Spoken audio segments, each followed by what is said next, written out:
Hi everyone, my name is Vaishak. I'm a PhD scholar working with Dr. Nishant Choksi in the Department of Humanities and Social Sciences at IIT Gandhinagar. As part of our Indigenous Studies work group, I will be presenting an overview of my research project, which looks at the question of language endangerment among indigenous communities in Teresa Island. Teresa is part of the Nicobar island group, which is part of the Andaman Nicobar archipelago in the Bay of Bengal, as you can see in the map. On the left here, we have the satellite view of the island with some of the village names visible. On the right is a bird's eye view of the island. This is a photo that I took during one of my field trips to the island. Now, coming to the language context of Teresa, there are around 6 languages spoken in the Nicobar Islands. These languages belong to the Austroasiatic language family, which consists of a lot of languages of Southeast Asia, such as Vietnamese and Mon Khmer, and even some of languages from India, such as Khasi and Mundari. Now, of these 6 Nicobarese languages, the native language of Teresa is called Lura. Along with Lura, other Nicobari languages are also spoken in Teresa, such as Sanenya, which is the native language of Chaura Island towards the north of Teresa, whereas Muat, which is the native language of Kamota towards the south of Teresa, and also Pu, which is the language of Car Nicobar Island, and is also the language of the Bible and church services in all of Nicobar. Along with these indigenous languages, Hindi and English are also used in certain domains, such as speaking to outsiders, such as myself. In this multilingual situation, I encountered the discourse of language loss or language endangerment for the first time in 2018 when I was doing a language documentation project in Teresa. This was a project commissioned by the Central Institute of Indian Languages, Mysore, and I was tasked with producing a dictionary of the language of Lura and a grammar sketch of Lura. Now, during my fieldwork, multiple consultants reported that Lura is being spoken less and less, and that everybody is speaking Sanenya these days, the language of Chaura Island. There were multiple claims by people. For instance, the settlers, most of whom were from Chaura, the settlers claimed that they don't even understand this Lura language of Teresa. The Lura speakers, they claim that the Lura language, is very difficult to learn, and that is why nobody is learning the language these days, and which is why their language is getting endangered, and they were worried that it will die off in the near future. Now, this situation becomes a little complicated when you look at the other discourses that are also seen in the island. Now, in my own fieldwork, one of my consultants, Mr. Edward, he was a settler who came to Teresa from Chaura in 1977, and he learned Lura all on his own. On the other hand, there's a case of Mrs. Kuchuch, who belongs to Teresa, but she never learned Lura as a child. Now, in my own documentation, I observed that there is a lot of lexical and structural similarity between these languages. A lot of the words were the same, and the structure, the sentence structure, the morphology, some part of phonology, etc., these are also very similar. And the differences that I found were very pattern bound and regular in nature as well. Along with this, there is also the fact that the previous research conducted in these islands paint a slightly different picture as to what is being claimed as of now. So, for instance, Dr. Vincent Cruz, who worked in the Nicobar Islands in 2002 and 2004, he reported that the inhabitants of Chaura were well versed in Lura. E.H. Mann, a British anthropologist and administrator who was working in Andaman and Nicobar Islands, he claimed that the inhabitants of Teresa spoke Sanenya fairly well, and this was back in 1889. In fact, there has been a long recorded history of migration and settlement among these islands, and so much so that there is a village in Teresa called Alurong, which is entirely inhabited by people from Chaura Island. So, usually, when there is such a sustained contact and history between different communities like this, there is usually some sort of linguistic negotiation, as in there is an emergence of a lingua franca, for instance, which is one language becoming the common language and the other languages being maintained in their own separate domains, or a case of stable multilingualism where languages are distributed among different domains based on their functionality. Now, in Teresa, even though there has been such a long contact and such a long history of migration settlement, there is a claim, there is a discourse of language endangerment that is emerging now. And the question becomes, why is that happening as of now? To understand this, one also needs to look at the relationship between the language and the island, or the language and the space in Teresa Island. So, I observed during my fieldwork that there is a very intimate connection between Lura language and Teresa Island.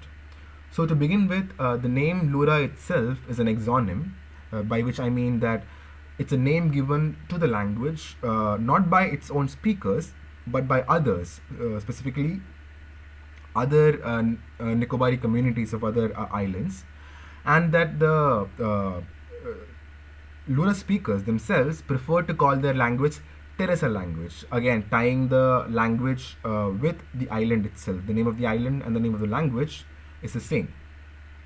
Similarly, deictic markers, which in this case were used to talk about distance in Lura language, all of them were based on the location of Teresa in the Nicobar Island group. So, for instance, if you have to talk about how far a particular island is, that has to be oriented from the point of view of Teresa Island as the base. So, once again, the island becomes the base for in which the language gets built in a way.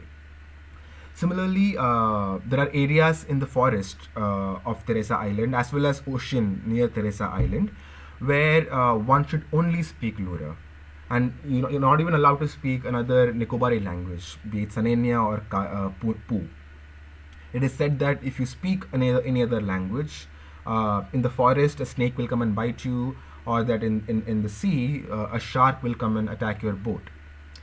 So all of this shows that there is a very intimate and intricate relationship between the language and the island, and so it is possible that if some drastic change were to happen to the geography to the island, it might affect or it might change the way the language is used and understood by the speakers. And such an event happened in Teresa Island, in fact in all of Nicobar, which was a tsunami of 2004. Now, as a consequence of the tsunami, a lot of geography changed in Teresa. A lot of the shoreline receded back because of as a result of the tsunami. Similarly, the villages which were earlier all on the shoreline had to be relocated and reconstructed, in fact. And when they were reconstructed, two things happened. One, they were moved from their shoreline locations to the interior of the island to prevent further damage from future tsunamis. And second, when the reconstruction of the houses happened, these houses were built by an outside company, and they built them in a way that was not the same as the traditional Nicobarese houses. So these days you find houses made of concrete and asbestos sheet, which is not at all the case in before tsunami, when houses were made with mud and grass. So this sort of a reconfiguration of the physical space happened in Teresa, and it is possible that this also led to a reconfiguration of the relationship between the language and the island, as in the way people understood the language, which was based on the geography of the island, may also have transformed in multiple ways, and that this change in the relationship may have led to this discourse of language loss, may have led to the understanding of the situation as a situation of language loss by the inhabitants of Teresa Island. And this is what I'm investigating in my research. So based on the previous the situation I've described so far, where the language is very intricately related with the island, my research aims to explore aims to look at the following things. It will explore the relationship between language and ecology. What is the relationship between what are the kind of relationships that are there between the language and the island.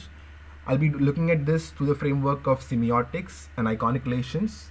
Now, semiotics is a theoretical framework which looks at how language sort of can embody the physical environment, and how this can translate into social action and understanding of language itself.